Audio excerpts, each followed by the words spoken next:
Hello friends. അപ്പോൾ ഇന്ന് ഞാനിവിടെ വന്നിരിക്കുന്നത് നമുക്ക് വളരെ പെട്ടെന്ന് തന്നെ തയ്യാറാക്കി എടുക്കാൻ പറ്റിയ ഒരു ഈവനിങ് സ്നാക്കുമായിട്ടാണ്. സാധാരണ നമ്മൾ കടലമാവ് വെച്ചിട്ട് തയ്യാറാക്കാൻ പറ്റിയ നല്ലൊരു സ്നാക്ക് റെസിപ്പിയാണിത്. ഇതുവരെയും ഈ ചാനൽ സബ്സ്ക്രൈബ് ചെയ്യാത്ത കൂട്ടുകാരുണ്ടെങ്കിൽ വേഗം തന്നെ സബ്സ്ക്രൈബ് ചെയ്തോളൂ.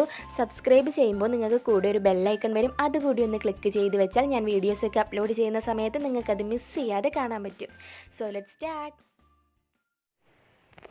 ആദ്യം തന്നെ നമുക്ക് ഒരു ബൗളിലോട്ട് 1 കപ്പ് കടലമാവ് ഇട്ട് കൊടുക്കുക. ഈ കപ്പളവ് ഇല്ല എന്നുള്ളവർക്ക് സാധാരണ വീട്ടിലുള്ള ഒരു ഗ്ലാസ് എടുത്താലും മതിയാവും കേട്ടോ. അപ്പോൾ ഞാൻ കടലമാവ് എന്തായാലും ഒന്ന് അരിച്ചെടുക്കുകയാണ്. കടലമാവ് അറിയാമല്ലോ, പെട്ടെന്ന് തന്നെ ചീത്തയാവുന്നതാണ്. അപ്പോൾ നമ്മൾ കടലമാവ് എടുക്കുമ്പോൾ എപ്പോഴും ഇങ്ങനെ അരിച്ച് തന്നെ എടുക്കുന്നതായിരിക്കും നല്ലത്. പെട്ടെന്ന് വണ്ടൊക്കെ കയറുന്ന ഒരു മാവാണ്. അപ്പോൾ ഞാൻ അരിച്ചാണ് കടലമാവ് എടുത്തിട്ടുള്ളത്.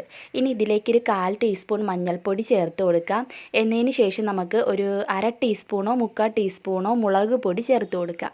അപ്പോൾ നമുക്ക് എരിവനുസരിച്ചിട്ട് മുളക് പൊടിയുടെ അതും കൂട്ടാം. നല്ല എരിവൊക്കെയാണ് നിങ്ങൾക്ക് ഇഷ്ടമെങ്കിൽ 1 ടീസ്പൂൺ വരെ മുളക് പൊടി ചേർത്ത് കൊടുക്കാം. ഇനി നമുക്കിതിലേക്ക് ആവശ്യത്തിന് ഉപ്പ് ചേർത്ത് കൊടുക്കാം. ഞാൻ ഒരു 1/2 ടീസ്പൂണോളം ഇട്ടിട്ടുണ്ട്. ഇനി വേണമെങ്കിൽ നമുക്ക് ലാസ്റ്റ് ചേർക്കാം. ഇനി നമുക്കിതിലേക്ക് 1 ടീസ്പൂൺ ജീരകം, എന്നതിന് ശേഷം ഒരു 2 ടീസ്പൂൺ ഓയിൽ കൂടി ഒഴിച്ച് കൊടുക്കുക. ഇഷ്ടമുള്ള ഏത് ഓയിൽ വേണമെങ്കിലും ഒഴിക്കാം. ഇനി എല്ലാം കൂടി നമുക്ക് ജസ്റ്റ് ഒന്ന് മിക്സ് ചെയ്യാം. മിക്സ് ചെയ്തതിന് ശേഷമാണ് നമ്മളിതിലേക്ക് വെള്ളം ചേർക്കുന്നത്. അപ്പോൾ ഞാൻ കുറച്ച് കറിവേപ്പില കൂടി ഇതിലേക്ക് ഇട്ടിട്ടുണ്ട്. ചെറുതായിട്ട് കട്ട് ചെയ്തിട്ടാണ് കറിവേപ്പില ഞാൻ ഇതിലേക്ക് ഇട്ട് കൊടുത്തത്. മല്ലിയില ആണെങ്കിലും കുഴപ്പമൊന്നുമില്ല, ചേർത്ത് കൊടുക്കാം. ഇനി നമുക്ക് എല്ലാം കൂടെ ഒന്ന് മിക്സ് ചെയ്തെടുക്കാം. മിക്സ് ചെയ്തതിന് ശേഷം നമുക്കിതിലേക്ക് കുറേശ്ശെ വെള്ളം ഒഴിച്ചിട്ട് മിക്സ് ചെയ്യണം. അപ്പോൾ ഞാൻ പറയാം ഇതിൽ എത്രയാണ് വെള്ളം ഞാൻ ചേർത്തത്. നമുക്ക് കുറച്ച് ലൂസായിട്ടുള്ളൊരു ബാറ്ററാണ് വേണ്ടത്. ആദ്യം നമുക്ക് കുറച്ച് വെള്ളം ഒഴിച്ചിട്ട് എല്ലാം കൂടെ ഒന്ന് മിക്സ് ചെയ്യാം. ആ കട്ടയൊക്കെ ഒന്ന് മാറിക്കിട്ടണം. കട്ടയൊന്നും ഇല്ലാതെ മിക്സ് ചെയ്തതിന് ശേഷം ബാക്കി വെള്ളം ചേർത്ത് കൊടുത്താൽ മതി. അപ്പോൾ നമ്മൾ മുഴുവൻ വെള്ളവും കൂടെ ചേർത്ത് കഴിഞ്ഞാൽ ചിലതൊക്കെ കട്ടയിട്ട് കിടക്കും. അതുകൊണ്ട് എല്ലാം മാറിയിട്ട് വേണം ലാസ്റ്റ് വെള്ളം മുഴുവനായിട്ട് ചേർത്ത് കൊടുക്കാൻ. ഞാൻ എന്തായാലും ഒരു 1.25 ഗ്ലാസോളം വെള്ളം ഞാൻ ചേർക്കുന്നുണ്ട്. കണ്ടോ, ഇതിപ്പോൾ കട്ടയൊന്നും ഇല്ലാതെ ഞാൻ മിക്സ് ചെയ്തു. ബാക്കി വെള്ളം കൂടി ഞാൻ ഒഴിച്ചു കൊടുത്തു. അപ്പം മുഴുവനും ഞാൻ 1.25 ഗ്ലാസ് വെള്ളമാണ് ഇതിലായിട്ട് ചേർത്ത് കൊടുത്തിട്ടുള്ളത്. ഒരുപാട് അങ്ങ് തിക്കും ആവരുത്, എന്നാൽ ഒരുപാട് അങ്ങ് ലൂസും ആയി പോവണ്ട. നല്ല തിക്കായി കഴിഞ്ഞാൽ നമ്മളിത് വേവിക്കുന്ന സമയത്ത് പെട്ടെന്ന് അങ്ങ് അടുക്കി പിടിക്കുകയും ചെയ്യും, നന്നായിട്ട് വെന്ത് വരുത്തതും ഇല്ല. ഇനി അടുത്തതായിട്ട് നമുക്ക് ഒരു സോസ് പാനിലേക്ക് ഈ ഒരു കൂട്ട് ഒഴിച്ചു കൊടുക്കാം. എന്നതിന് ശേഷം നമുക്കിതങ്ങോട്ട് അടുപ്പിലോട്ട് വെക്കാം. ആദ്യം ഒരു മീഡിയം ഫ്ലെയിമിൽ തന്നെ ഇട്ടിട്ട് ഒന്ന് തിളയ്ക്കുന്നവരെ ഒന്ന് വെയിറ്റ് ചെയ്യുക. നന്നായിട്ട് തിളച്ച് വരുമ്പോൾ തീ വളരെ കുറച്ച് വയ്ക്കണം, കാരണം ഇത് പെട്ടെന്നാണ് അടുക്കി പിടിക്കുന്നത്. അതുകൊണ്ട് വളരെ തീ കുറച്ച് വെച്ചിട്ട് ഇത് ഇതുപോലെ ആവുന്നവരെ ഇളക്കി കൊടുത്തുകൊണ്ടേ ഇരിക്കണം. കണ്ടോ, ഇതുപോലെ നല്ല തിക്കായി വരുമ്പോൾ നമുക്ക് തീ ഓഫ് ചെയ്യാം. ഇതുപോലെ തിക്കായി വരുന്ന സമയത്ത് വളരെ തീ കുറച്ചിട്ട് വേണം ഇത് ചെയ്തെടുക്കാൻ വേണ്ടിയിട്ട്. അടുത്തതായിട്ട് നമുക്ക് ഒരു ഉരുളക്കിഴങ്ങാണ് വേണ്ടത്. ഞാൻ വേവിച്ച് എടുത്ത് വെച്ചിരിക്കുന്ന ഉരുളക്കിഴങ്ങാണ്. തൊലിയോട് കൂടി വേവിച്ചതിന് ശേഷം തൊലി അങ്ങ് മാറ്റും. എന്നതിന് ശേഷം ഇതുപോലെ ഒന്ന് മാഷ് ചെയ്തെടുക്കുക. നമ്മുടെ സാധാരണ ഫോർക്ക് വെച്ചിട്ട് കണ്ടോ, ഇതുപോലെ അങ്ങ് മാഷ് ചെയ്തെടുത്താൽ മതി. മിക്സിയിലൊന്നും ഇടേണ്ട ആവശ്യമില്ല കേട്ടോ, ഇങ്ങനെ ചെയ്താൽ മതി. കണ്ടോ, ഇതുപോലെ ഒന്ന് കുത്തി കൊടുത്തതിന് ശേഷം അങ്ങ് പ്രസ് ചെയ്താൽ മതി. പൊടിഞ്ഞ് കിട്ടും, നന്നായിട്ട് അങ്ങ് പൊടിഞ്ഞ് കിട്ടും. അപ്പോൾ ഇതൊക്കെ മിക്കവർക്കും അറിയാമായിരിക്കും, അറിയാത്തവർക്ക് വേണ്ടി ഞാൻ ഇതെടുത്ത് കാണിക്കുന്നു എന്നേ ഉള്ളൂ. ഇത് നന്നായിട്ട് പൊടിച്ചെടുത്തതിന് ശേഷം നമുക്ക് ഇതുമായിട്ട് മിക്സ് ചെയ്യാം. ഒരു ഉരുളക്കിഴങ്ങ് മതി, ഒരുപാടൊന്നും ചേർക്കേണ്ട ആവശ്യമില്ല, ഒരെണ്ണം തന്നെ ധാരാളം. അപ്പോൾ ഇതിപ്പോൾ ഇച്ചിരി വലിപ്പമുള്ളതാണ്, ഇത്രയും വേണ്ടായിരുന്നു. എന്നാലും നിങ്ങൾ ഒരു ഉരുളക്കിഴങ്ങ് തന്നെ എടുത്താൽ മതി. ഓവറായിട്ട് ചേർത്താൽ ഉരുളക്കിഴങ്ങിൻ്റെ ഫ്ലേവർ ആയിരിക്കും എടുത്ത് നിൽക്കുന്നത്. അപ്പോൾ നമുക്ക് പൊടിച്ചെടുത്ത് വെച്ച ഉരുളക്കിഴങ്ങ് കൂടി നമ്മുടെ കടലമാവിൻ്റെ ആ ഒരു മിശ്രിതത്തിലോട്ട് ഇട്ട് കൊടുക്കാം. എന്നതിന് ശേഷം ഒന്നുകൂടി എല്ലാം കൂടി ഒന്ന് മിക്സ് ചെയ്ത് എടുക്കണം.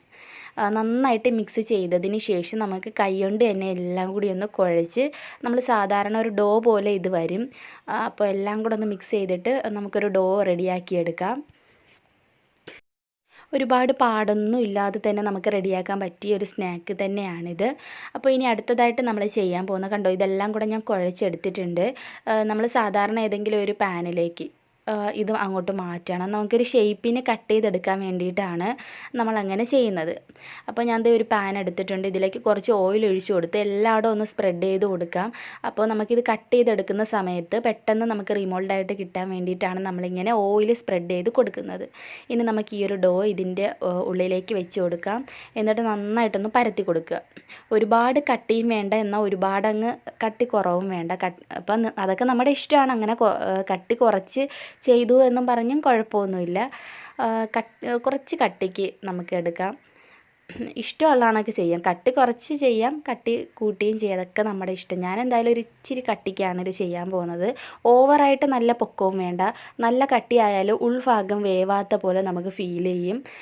അപ്പോൾ ഒരുപാട് കട്ടിയും വേണ്ട, എന്നാൽ ഒരുപാട് അങ്ങ് കട്ടി കുറയുകയും വേണ്ട. കട്ടി കുറഞ്ഞാലും കുഴപ്പമില്ല കേട്ടോ, അതൊക്കെ നമ്മുടെ ഇഷ്ടം. കട്ടി കുറയുകയാണെങ്കിൽ കുറച്ചുകൂടി ക്രിസ്പി ആയിട്ട് ടേസ്റ്റി ആയിട്ട് കിട്ടുകയും ചെയ്യും. അതൊക്കെ നമ്മുടെ ഇഷ്ടത്തിന് ചെയ്യാം. ഇത് നമുക്കൊരു അരമണിക്കൂർ ഫ്രീസറിലോട്ട് മാറ്റാം. ഒന്ന് കട്ടിയാവുമ്പോൾ നമുക്കിതൊന്ന് കട്ട് ചെയ്തെടുക്കാൻ പറ്റും. അപ്പോൾ ഞാൻ എന്തായാലും ഒരു അരമണിക്കൂറോളം ഫ്രീസറിലോട്ട് വെക്കുകയാണ്. അപ്പോൾ ഫ്രീസറിൽ നിന്ന് ഞാൻ എടുത്തിട്ടുണ്ട്. ഇനി നമുക്കിതൊന്ന് കട്ട് ചെയ്തെടുക്കാം. ഒരു സ്ക്വയർ ഷേപ്പിൽ കട്ട് ചെയ്തെടുക്കാം. അപ്പോൾ നിങ്ങൾക്ക് ഇതുപോലെയുള്ള ഇതിപ്പോൾ പിസ്സ കട്ടറാട്ടോ, ഇതില്ലേലും കുഴപ്പമൊന്നുമില്ല കേട്ടോ. ഞാൻ എൻ്റെ അടുത്ത് ഉള്ളതുകൊണ്ട് ഞാൻ ഇതെടുത്തു എന്നേ ഉള്ളൂ. നമുക്ക് സാധാരണ നൈഫ് വെച്ചിട്ട് ഇത് കട്ട് ചെയ്തെടുക്കാൻ പറ്റും. അപ്പോൾ നമുക്ക് ഇഷ്ടമുള്ള ഏത് ഷേപ്പിൽ വേണമെങ്കിലും കട്ട് ചെയ്യാം. ഞാനിപ്പോൾ സ്ക്വയർ ഷേപ്പിൽ കട്ട് ചെയ്തെടുക്കുന്നു എന്നേ ഉള്ളൂ. അപ്പോൾ ഞാൻ 10-15 മിനിറ്റോളേ ഫ്രീസറിൽ വെച്ചിട്ടുണ്ടായിരുന്നുള്ളൂ. അപ്പോൾ അരമണിക്കൂറെങ്കിലും വെക്കണം കേട്ടോ. അരമണിക്കൂറെങ്കിലും വെച്ചാൽ ഒന്ന് നന്നായിട്ട് സെറ്റായിട്ട് നമുക്കിത് പെർഫെക്റ്റായിട്ട് കട്ട് ചെയ്തെടുക്കാൻ പറ്റത്തുള്ളൂ. അപ്പോൾ ഫ്രീസറിൽ തന്നെ വെക്കുക, ഫ്രിഡ്ജിൽ വെക്കേണ്ട. ഫ്രീസറിൽ വെച്ചാലേ ഒന്ന് കട്ടിയായിട്ട് വരത്തുള്ളൂ പെട്ടെന്ന്. അപ്പോൾ ഫ്രീസറിൽ വെച്ചിട്ട് തന്നെ കട്ട് ചെയ്തെടുക്കുക. കണ്ടോ, ഇതുപോലെ സ്ക്വയറായിട്ട് എടുക്കുക, ഒന്ന് ഷേപ്പാക്കി കൊടുക്കുക. കണ്ടോ, ഇതുപോലെ തന്നെ നമുക്ക് എല്ലാം ഒന്ന് എടുത്ത് വെക്കാം. പിന്നെ ഇനി അടുത്തതായിട്ട് നമ്മൾ ചെയ്യേണ്ടതൊന്നുമില്ല, ഫ്രൈ ചെയ്തെടുത്താൽ മതി. പിന്നെ ഇതിൻ്റെ എരിവൊക്കെ നമ്മുടെ ഇഷ്ടത്തിനനുസരിച്ച് കൂട്ടുകയോ കുറയ്ക്കുകയോ ഒക്കെ ചെയ്യാം. നല്ല സ്പൈസിയൊക്കെ ആവശ്യമുള്ളവർക്ക് മുളക് പൊടി കൂട്ടി കൊടുക്കാം കേട്ടോ. അതൊക്കെ നമ്മുടെ ഇഷ്ടത്തിന് ചെയ്യാം. മുളക് പൊടിയുടെ അളവ് കൂട്ടുകയാണെങ്കിൽ കുറച്ചുകൂടി നല്ല സ്പൈസി ആയിരിക്കും. അപ്പോൾ എന്തായാലും ഞാൻ എല്ലാം റെഡിയാക്കി എടുത്ത് വെച്ചിട്ടുണ്ട്. ഇനി നമുക്ക് അടുത്തതായിട്ട് ഇതൊന്ന് ഫ്രൈ ചെയ്ത് എടുക്കാം. അപ്പോൾ ഫ്രൈ ചെയ്യുമ്പോൾ നിങ്ങൾ ഓയിൽ നന്നായിട്ട് ചൂടായതിന് ശേഷമാണ് ഇത് അതിനുള്ളിലേക്ക് ഇട്ട് കൊടുക്കേണ്ടത്. അത് ഞാൻ വീഡിയോയിൽ കാണിക്കാം.